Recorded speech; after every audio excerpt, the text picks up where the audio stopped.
Hello, everyone. I'm Michelle Westgate. I am the Program Quality Director for District 38. I will put in my email address into the chat after I've made the introduction.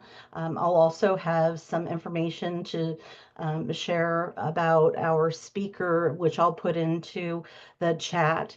But I would like to welcome you to this voice fusion session. The title of this session is The Power of Authentic Storytelling, Transforming Experiences into Unforgettable Narratives. Our speaker today is Alicia Pozsony.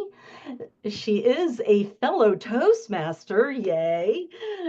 She's also a motivational speaker, an author, and a transformational wellness coach who helps people achieve brilliance using their resilience. She empowers individuals who feel stuck, guiding them to bridge the gaps and claim their authentic selves, whether in their careers or personal lives, so they can reach their fullest potential. As a speaker for businesses, schools, resorts, and communities, Alicia delivers powerful insights on achieving success and maintaining a mentally healthy lifestyle. She draws from her Power My Life program within her Impact Influence Income Academy, inspiring audiences worldwide. She is an international best-selling author, success coach, career coach, resilience expert, and mental health advocate, dedicated to helping others transform their struggles into success. Please join me in welcoming Alicia. Thank you, Michelle. Hello, everyone, fellow Toastmasters and guests. I know that was a mouthful, Michelle, and thank you so much for that wonderful welcome. Today, we're going to talk about the power of authentic storytelling, and I'm going to help you learn how you can transform your experiences into unforgettable narratives. Now, we all have stories. Think about it. You have lived a life full of experiences and situations, and you have stories about yourself and also about others. At the same time, everyone around you has stories. They've got their experiences, their situations, and things that they've lived through. The question I would like to ask you is, how do you think you can best tell your story so that your audience connects with you? Why should they care about your story when they have stories of their own? So think about your audience. Now, one of the things I'll do, and I'll share, give me just a moment to share the screen. We have our stories, we have our message, we have the audience. I want you to think about what stories can do. Stories can propel change. They can scare us. They can help us to make a change and act. They can even stop us dead in our tracks. So when you look at this, maybe if you have a moment, you can put in the chat. What is something about your story that you think the audience would like to hear? Everyone is unique. And if you think about your story, you can come up with things that are unique, even if you think someone's already done it or you think that they've already heard it, not in your way, not the way you've lived it, not the way you've experienced it. So, as we get some responses in the chat, and Michelle, let me know if we have anything coming in. We do have a few. Sue says resilience and overcoming obstacles. And I added how I smile despite my struggles. I don't see any others coming in yet. All right. Well, you know what? That's a wonderful thing to add. Something as simple as a smile can change a person's trajectory for the whole day. And choosing your story is the most important thing you can do as a speaker. So when you take on this challenge, it may take time and you might need to do it a few times over and over again, especially when you have different audiences. And if we look at the next slide, you'll see that on my story, you'll see you've heard Michelle say I'm an author, I'm a coach, I've helped people, and now I'm speaking to do that and reach bigger, bolder audiences. But it wasn't always that way. I was abandoned, I was neglected. I've survived against all odds. I'd like to invite you to walk with me as I climbed the corporate ladder in my early 20s, applying for new positions, being open, willing to fail, but still being inquisitive all the while, eventually reaching those goals in my career. Also, imagine yourself walking with me as I was a young girl and I was faced with things that were unimaginable. I was neglected, I was abandoned, and I remember one morning when I was in my bed asleep and my mother woke me. She shook me. She said, "Alicia, we have to go. Grab a few things." She shuffled me out of the house into a taxi, slammed the door closed behind us. A few minutes later, we arrived at a building and we went through a gate. Clank! The metal gate closed behind us. I was confused. Mom, why are they locking us up? We didn't do anything. Mom, you're a good mother. Don't let them separate us. Where are we? My mother didn't have a word to say. We were in a battered women's shelter. Only my mother wasn't battered. She was mentally ill. That was the trajectory of my life for the rest of my life. I want you to know that if you imagined yourself with me in those two difficult times in my life, you can also imagine yourself now sitting beside me at the boardroom table as a CEO of my own corporation. I'm a speaker, I'm a coach, and I train people on how to run their business, how to overcome, and how to reach the odds, all using resilience. So we've all got stories.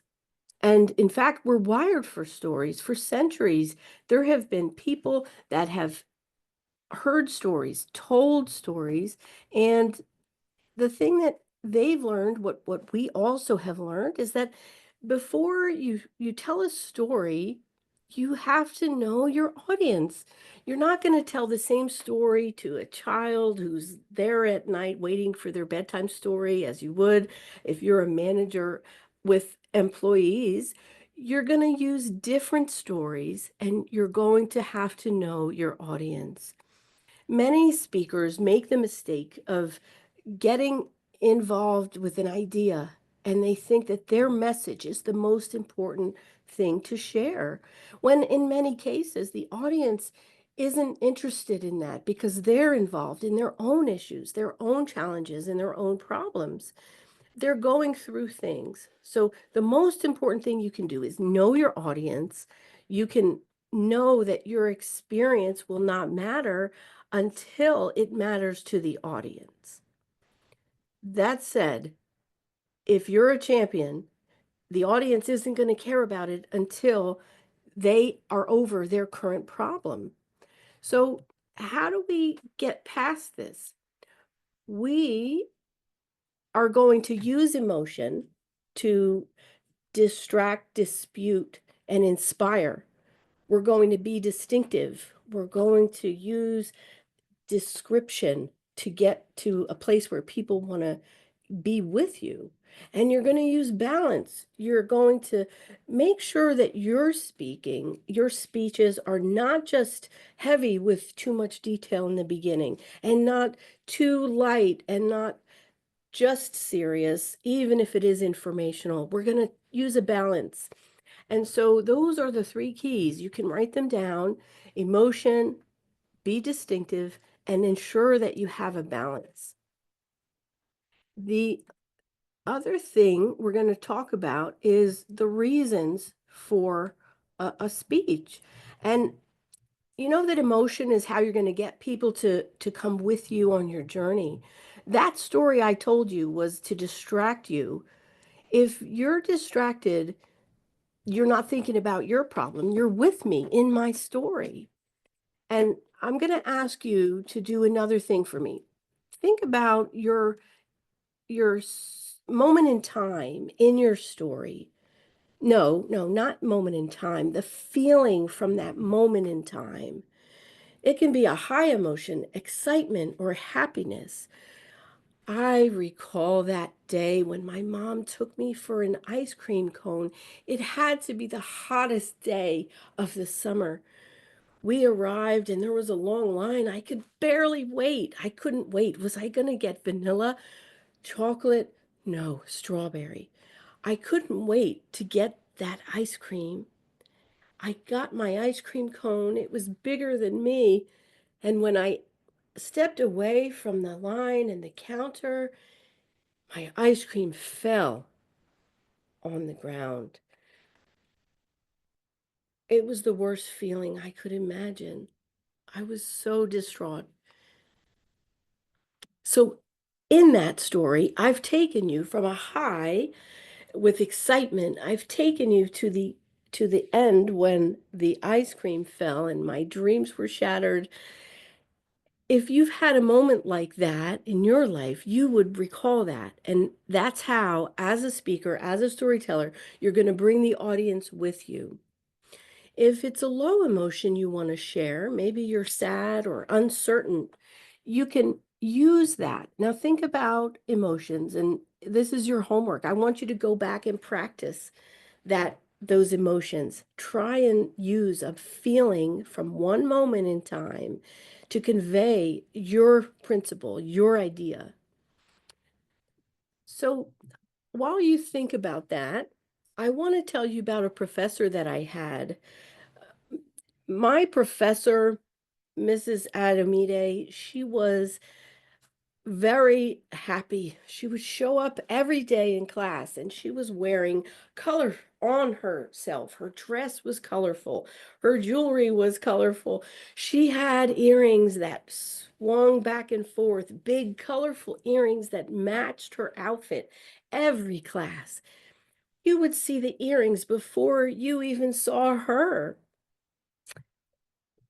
It matters because the description we use is going to help us in our speech. You might remember the story I just told you. You're not going to remember maybe that it was a professor. You're not going to remember who it was to me, but you will remember those big earrings dangling back and forth, seeing those before you even saw her. This is the kind of detail you can add in your speeches to make sure that you have the audience thinking of you as distinctive, as descriptive. So that's what you'll need to be unforgettable as a speaker. You want to make sure that the audience can associate what you felt and what you are bringing them to. The Restroff effect says that people will remember what you tell them if it's different. So make sure you're unforgettable. Make sure that you invoke that connection and not just tell a story because you think it's important. Now, when you do speak in a boardroom, on a stage, to an audience, a small group, or even to influence someone, remember, there's three reasons for speaking. You can help people to be a better leader or get better at things in their life. You can inspire others to earn more money. You can even help people to want to improve. Maybe you want to help them learn a skill. So these are the three things I want you to write down, the three reasons for speaking. And you'll keep that in mind to make sure that your speech has balance. If you want to help someone to learn a new skill, don't be too heavy on the backstory, who you knew, you want to tell them the detail and get to that point in the story where you had that transition, where you made that change. So think about the detail, think about what you're going to do and how you're going to do it. In Toastmasters, we know that we have to have an intro, a body, and a conclusion in our speech. And the way we do it with some content that is storytelling is by entertaining, informing, and inspiring. My mentor, Les Brown, says that we must distract, dispute, and inform.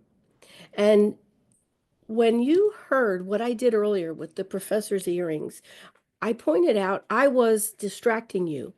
I was bringing you in away from the troubles, from the problems that you're facing.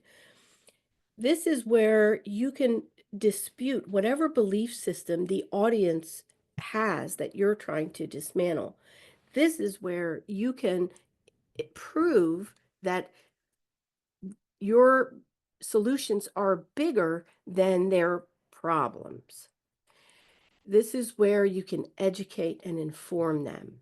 So again, be careful not to give too much information, and that when you evoke that emotion, it's not too deep. If you preamble 7 years ago, you're going to lose them. The moment you lose them, especially in today's world with the distractions and all the things we have going on, they're going to be thinking about their calendar, their next appointment, what they have to do after this quicker than you can imagine. So you've got to keep it light. You have to invoke change in your story, and you have to remember not to go too deep. So when you have a deep concept you want to share, it can be very powerful. Authenticity is what people want. They want to connect and they want authenticity. They want to hear the stories. They want to relate because they've been there. They don't want the shiny solution that you are today. They don't want to hear the champion stories. They want to hear the struggles, the bumps that you had along the way, because that's where they are. They want you to meet them. So there's a lot of ways you can do speeches. You can use techniques that will help them. And some of those are vocabulary and body language. Toastmasters teaches us that we need to have all of those things, hand gestures, body language. We need to have the right level of vocabulary, vocal variety. We need to know that we need to have a balance. So, one of the things that you can do is make sure you have a variety in your vocabulary. As a speaker, whether you're in that boardroom, on the stage, or on a Zoom call such as this, it's important to remember that you're there to solve a problem. You're there to teach something valuable. Motivational speakers move people, demographics to do something different. Corporate speakers teach executives valuable things. Since most people don't realize they have a problem, it's important that you remember this value that you're going to provide. So, when you master speaking as an orator, you must use eloquent execution and eloquence. It means you will premeditate rhetoric and plead. You will use similitude, prescript, or discourse. I just use words that you may not be familiar with, and I would never use all of those in one speech except for this to kind of get you the idea of what I want you to do. You can go to vocabulary.com and look for different words that have the meanings for the normal words you use in everyday speech. Then use those in your everyday speech, because what you do in private is what you do in public. When you use these word choices, it'll elevate your speech to a new level and you'll become unforgettable. There's even people in their personal brand that they use words. And if you think about other businesses that were successful, Nike, just do it. There's slogans, there's things that you can use in your speeches to ensure that you become unforgettable. So, vocabulary is one thing, but there's also body language. An unforgettable speaker must have confidence. Confidere comes from the Latin meaning trust. Con means with. So, as a speaker, you must possess confidence and gain full trust of your audience. This was something that was shared with me recently by a speaker that I am very in admiration of. This speaker is a pastor at my local church. He shared with me that he comes in his authenticity, so he doesn't have to practice or prepare. If you're not authentic, the audience is not going to get it.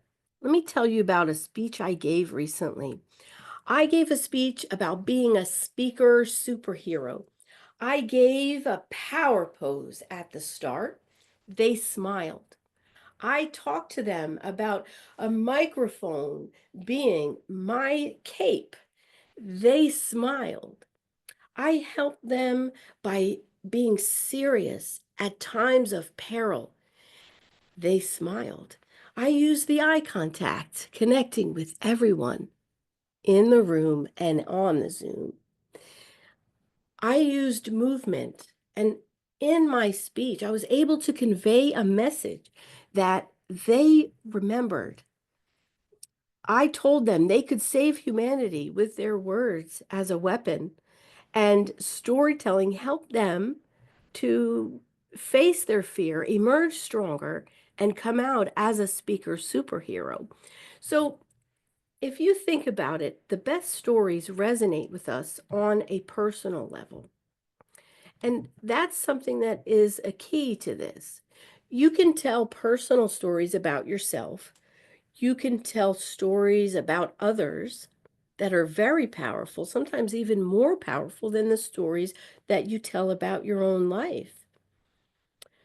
There was a man I met at the dollar store, and I had more than he had.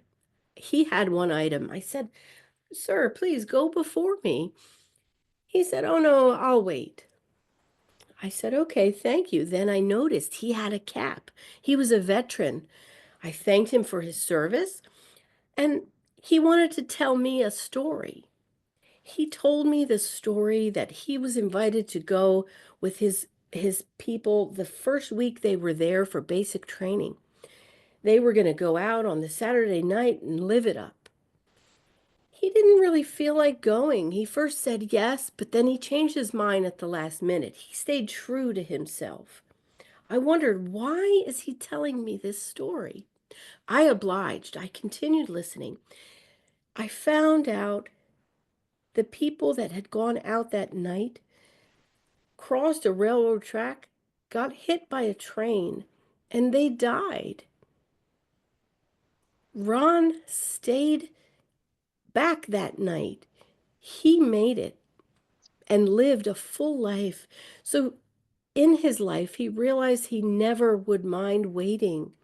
He stayed true to his authenticity. He's sharing his story and making a difference in the world, teaching us that we need to remain authentic.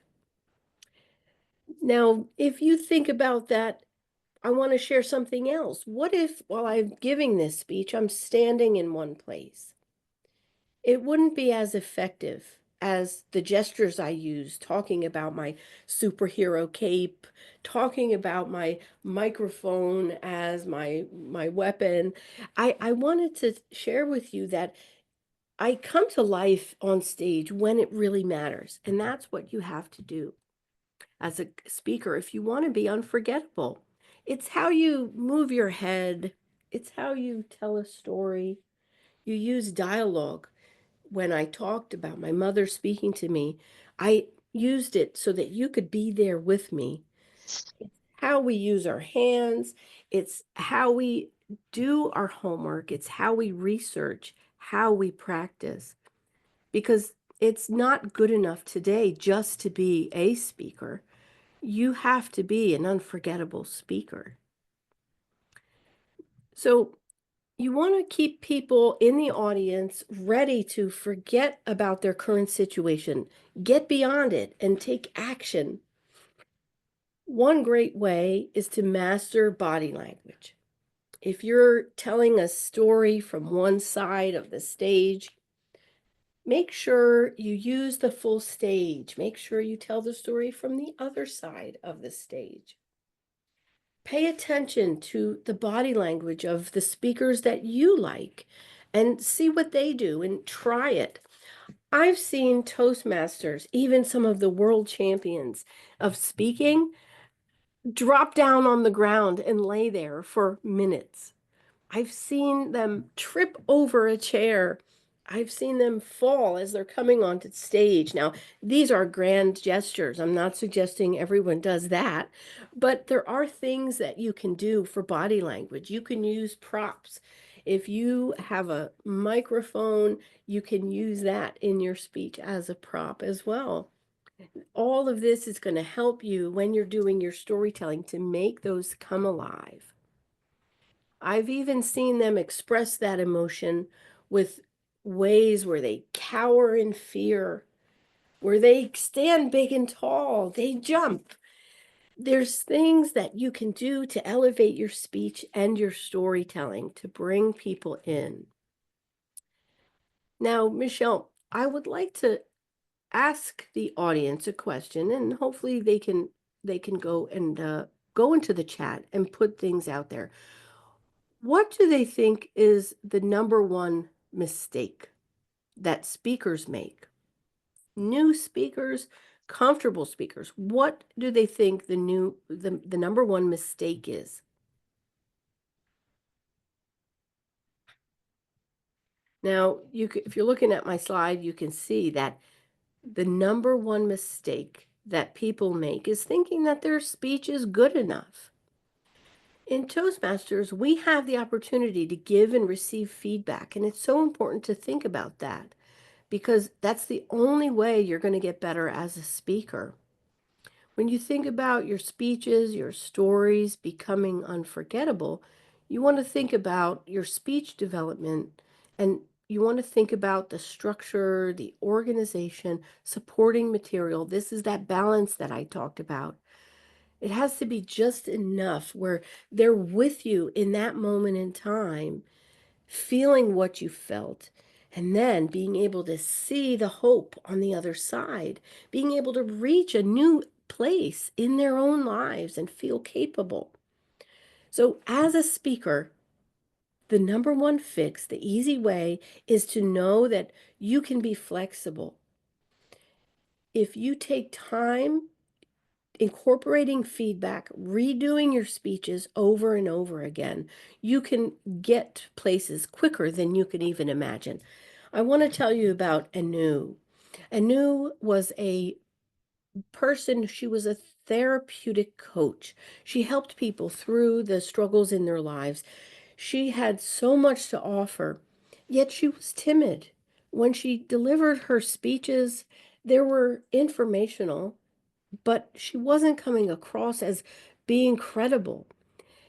I worked with her for just 2 weeks, and in that redoing of the speech, applying the feedback, she came out of her shell. She was appearing on radio interviews, TV interviews, magazine articles. She was doing things out in the public eye. And now when I see her, I fill my heart with such joy because it's these simple practices that we can do as a speaker to get better, is to be flexible and know that that feedback is really going to be an asset. Keep that flexibility in your toolbox as much as you keep your hot tea to soothe your voice, as you do the exercises or the movement or whatever you do to prepare before you speak to calm your nerves. And just know that within time, you can take your story, make it spin up in such a way that becomes unforgettable. You bring the audience with you, and they will get that point that you're trying to make. So if you're using a moment in your life that is a conversation between people. I told you what happened with Ron, but imagine if I portrayed it in dialogue. Oh no, sir, you go ahead of me. You only have one item. No, I'm fine. I'll stay where I am. Thank you for your service. I notice you're a veteran. Yes, I am. Thank you. Can I tell you something? Sure, we've got time. If you notice, the dialogue would really elevate that speech. And that's the point that I'm trying to make. Storytelling is like life. And in life, when we live, that means laughing, crying, interacting, connecting, having different emotions. And you've got to bring that into your speeches. Now, I know that we have a few people on. I want to give a few moments to see if you have any questions. The things we've talked about are emotion, being different. We've talked about using the things in your life, the stories from others that you've heard. Do we have any questions for me? I can help you with your storytelling. And maybe some of you might be thinking that you don't have stories, that your life is average. People aren't going to want to hear about what I have to say or what I've been through. I'd love to hear if you have some questions, Michelle. If anyone would like to raise their hand, this would be a good time to raise your hand and ask your questions. I don't see any questions in the chat at this point, but there were some comments to the number one mistake. One of them was not connecting, one was having a monotone voice, one was not practicing enough, and another one was about being comfortable with silence. I see Jim asked a question related to what we're talking about now. How do I find my stories? And Veronica, did you have your hand up? Yeah, you're on mute. Hi. Well, first off, what an honor to be here, Alicia. I just love what you're saying. I took notes on everything. Um, I'm from Argentina, and English is, I mean, I know I can speak it, people understand what I'm saying, but sometimes I feel like if they don't understand something, and so I get like nervous if people can actually understand what I'm saying, or maybe I'll be like, oh, this is this, and then like I know I have like a different flow. So I kind of worry about that. But we've had conversations, Alicia. I'm sure you understand what I'm saying. It's just, I worry about that a little bit. Yeah, sure. Well, Veronica, the world we live in, we're so fortunate with the global outreaches that we have. We're able to meet one another. We see people from different countries on all the social media. We hear different accents. We have opportunities to try the food from different places. It is such a wonderful time. Now, when you're delivering a speech, you may have to do that translation in your head. You Hmm. might have to think of what you're saying in your language and then bring it out in English maybe. Or Right. if you're speaking, you have a perception of yourself as being different just because of that language difference. The thing, though, that's important as a speaker, you come with your authenticity and people will meet you there. If you're telling a story and you notice the audience is crossing their arms or looking down or away, maybe that you don't see the explanation on their face that you want to see or expect to see when you share something, you can then pivot and portray it with characters. When I've heard people deliver speeches that are really done well, if I give you something about personal development and I tell you that mindset is the number one thing you can improve upon to change your life the fastest, maybe you're just yawning because you've heard about that for the past few years and it doesn't make any difference. Well, if I then jump into something that will bring you in, explaining that moment on the beach when you had been under the hot sun of the tropics with the cool breeze blowing, and it hit you like a ton of bricks and made you open your eyes and seeing life in color for the first time, that I could change my life. Mhm. You can jump into something visual that will bring them in. So even if they Yeah. didn't get the words, even if they weren't responding, you can jump into something that brings them in. And Veronica, I hope that helps. Yes, of course. It's awesome. I'd never heard this, so this is amazing. Thank you. And Jim, Yeah, the other thing you can do is go back to that topic. I've heard people, when you have an uncomfortable silence, let's say you forget what you're saying or you ramble, sometimes we get into our own thoughts and we just go. Well, you can always go back to that with by doing one of two things. You can either give an exclamation in an emotion that evokes something like, yes, I knew that was what the audience wanted, was to hear the solutions to the problems they were facing. You can either give an exclamation such as that, or you can go back to that topic. To be an unforgettable speaker using your own narrative requires you to think about your audience, your place in the world, and how far you've come.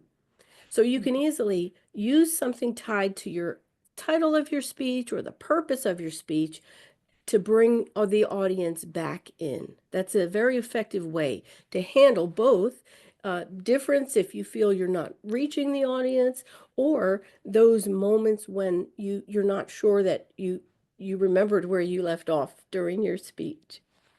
Or if you forget something that was really important and then, yeah, yeah. Okay.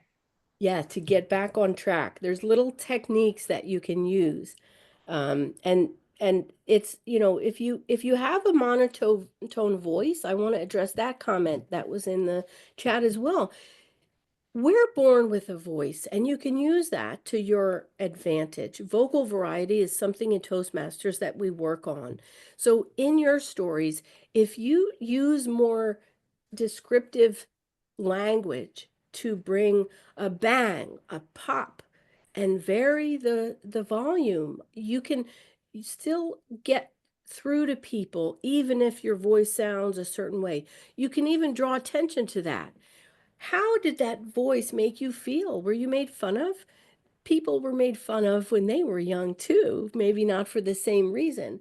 So you can use that uniqueness to bring yourself into the world authentically and really have it help you. So people oftentimes don't realize that we're our worst critic. So make sure when you're thinking about something that you see as a deficit, turn it around and bring it out as a positive. That's going to help you as a speaker. Um, Michelle, what was the other question, the other comment about the number one mistake? Oh, not practicing. Not practicing is going to get you in trouble. I gave a speech in my Toastmasters club, and it was the different speech than had been reviewed by my mentor. But I woke up that morning and I felt it was the better thing to do. I felt that if I gave the speech the way it was written, it wouldn't come off the best way. Well, guess what happened? I left out a transitional piece that made my speech seem disconnected, even though for me it made sense. It wasn't the right thing to do. I hadn't practiced it. I just woke up and I said, I'm a speaker. I can deliver this the right way. Well, it didn't happen. So practice is important. In fact, I'm mentoring a youth in the youth mentorship program, and it's important for them to realize that too. They come in and they don't practice, and we can tell. So remember, your audience can tell if you didn't practice. Not that you've got to know it word for word, and certainly don't memorize, but use bullet points, try to remember those things and speak authentically.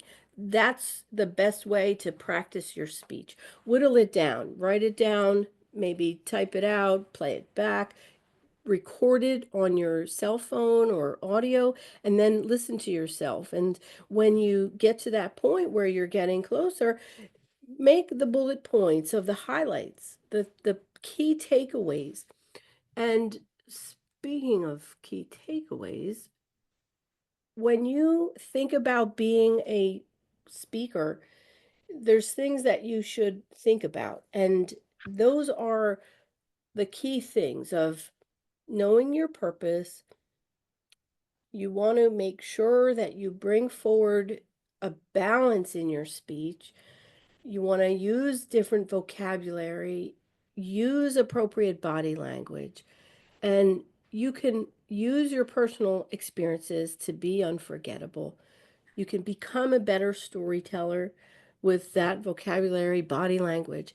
And if you understand the importance that you want to reach your audience where they are and not just deliver your information, you'll really get to be an unforgettable speaker.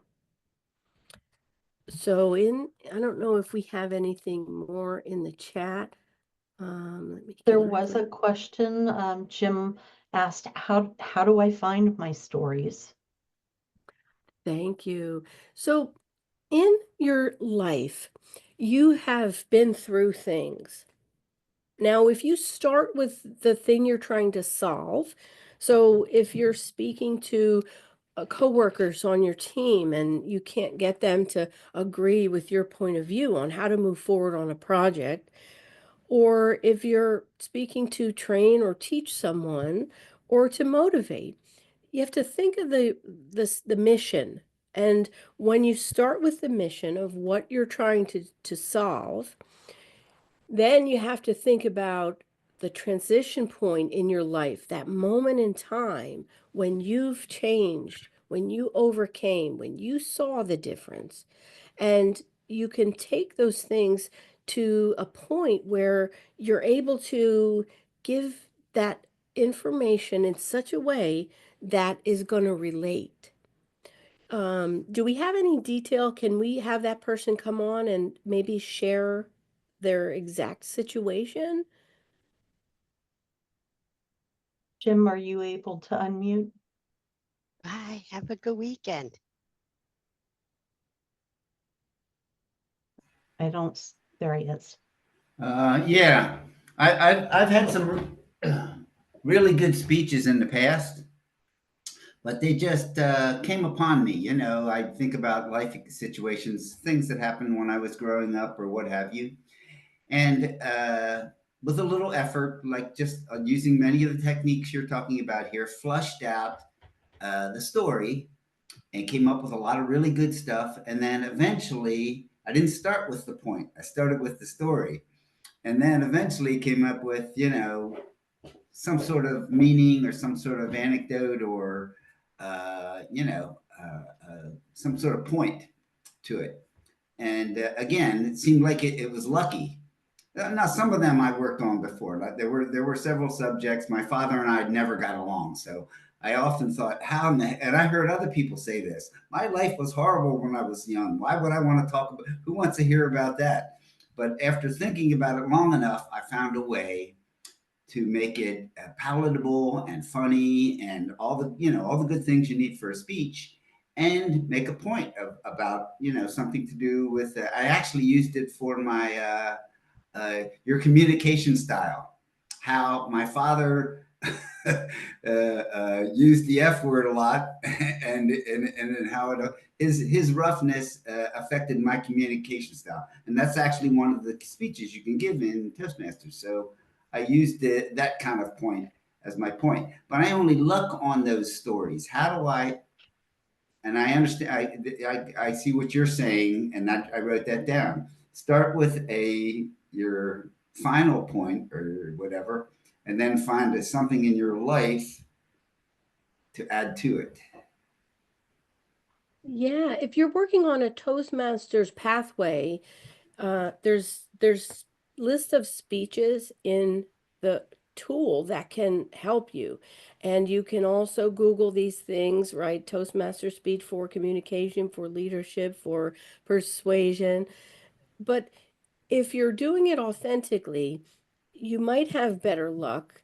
And when you use something from yourself, the development of that speech comes out better, right? I think you may have experienced some of that. But again, if I were to tell a speech about a time I worked for a company and I worked with a bunch of scientists, it wouldn't come out as well because I didn't last long there and it wasn't for me. So it's important to remember the things that you want to speak about are the things that you, and there's some trial and error too, right? If you want to talk about communication, I'm sure you could think about times in your life when you either had a good, this brings me to a good point. If you had good communication, you want to share that in such a way, bringing in a story, the dialogue. Sometimes I've thought about the pain point, focusing on that pain point that I had, but that's not a good way to go. You want to think about your audience and think about the things they're going through. So if it's middle managers, what kind of things do they face at work? You can bring in the communication about people, and they all know someone like that. So there's all these little transitional phrases and anecdotes that you can use to bring the audience in. I remember when I started at a new company and I had a cup of coffee, came around the corner, the coffee went all over the coworker. I didn't know who it was. After lunch, entered a meeting room. It was someone that I had to report to. And I was so embarrassed. But being able to tell that story is able to tell people that you can overcome or you can get past whatever challenges come your way. And again, your story is relatable, and it's something that you have to use that transition to think about that higher message of what it is you're trying to do. When you have a speech, whether it's a table topic or a full 5 to 7 minute speech, at the end, you have to give a conclusion. And your conclusion can be one of two things that I've seen work well. It's that you can either summarize the point that you're trying to make and invite them with you, or you can do a call to action, again, telling them why you think they should do the thing. So if there's always a hope, there's something that they can sink their teeth into and agree, and it will move them. I've had people come up to me after a speech, even if they didn't agree with my point of view, they came and said, you provoked me to do something in this other way. So I feel like the effectiveness of your speech is going to depend on how relevant it is to the topic. You need to have good ideas, logic, and thorough thought, right? So it's a combination of all those things of being unique, being authentic. You're going to use that body language. And if you can do humor, that's one of the more difficult things. Then you've got a lot more on your side. People I've seen vote for those who are funny, even if maybe I didn't agree with their structure of their speech. So use the things that you've experienced, whether a time in your life, whether a time in someone else's life, and make sure that that flexibility is brought forward. We're complex and we've been through so many things. If your relationship with your father is one thing you've talked about, perhaps consider a relationship with a best friend that you've had, or a relationship that you didn't have, right? The things that people are going through, whether it's a struggle, whether it's something, remember those 3 points, right? People want to improve a skill, they want to get better at something, they want to make more money, or they want to learn something. And those are the things that you want to focus on whenever you're developing a speech.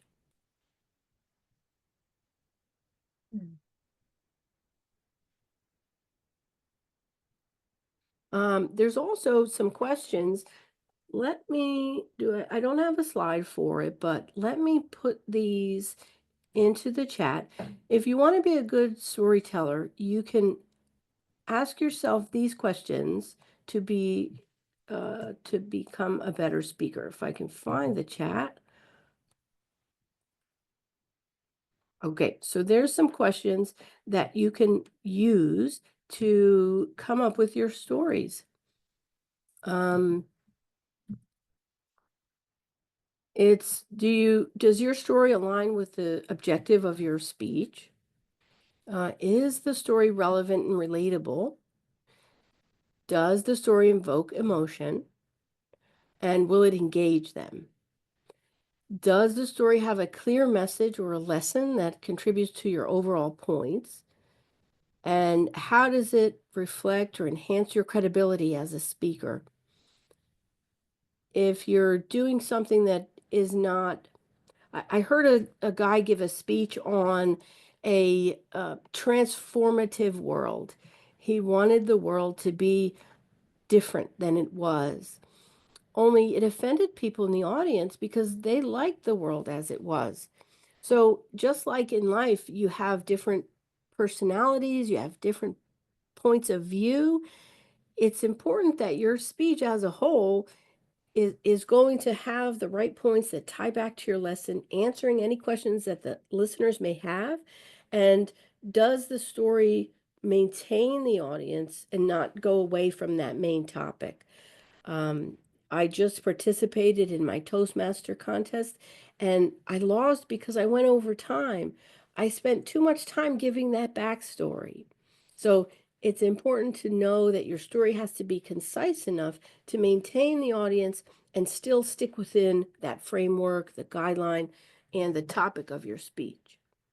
So unique perspective and fresh insight, that's another thing that's really important.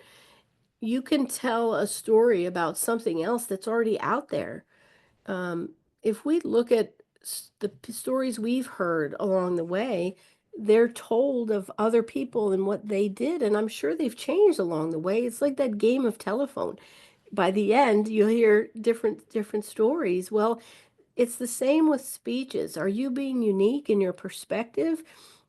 I know in my family there was a story told about the aunts who would all bring their Tupperware to parties because they would fill their Tupperware to bring the leftovers home after the party. Well, they've really made a name of themselves, but my my grandmother would tell it in such a way that she let us know who they were, what they looked like, their hair curly, the short hair, she was the one with the jacket, and she'd hide the food inside of her jacket or sweater, and it really elevated that point. So even though it was retold, it was done in a unique way.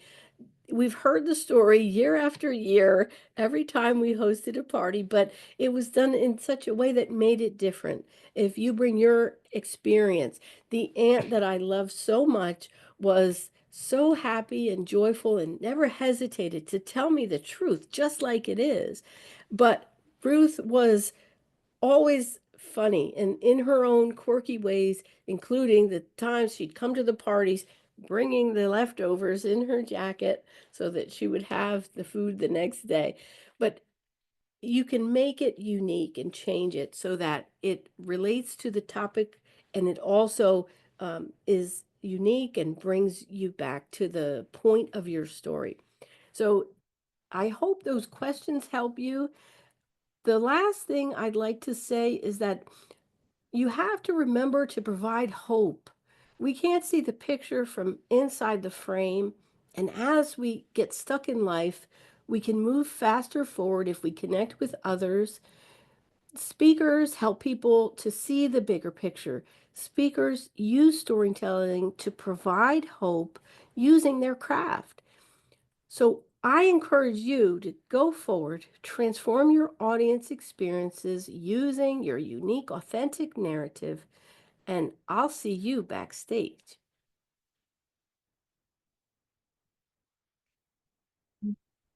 Thank you, Alicia.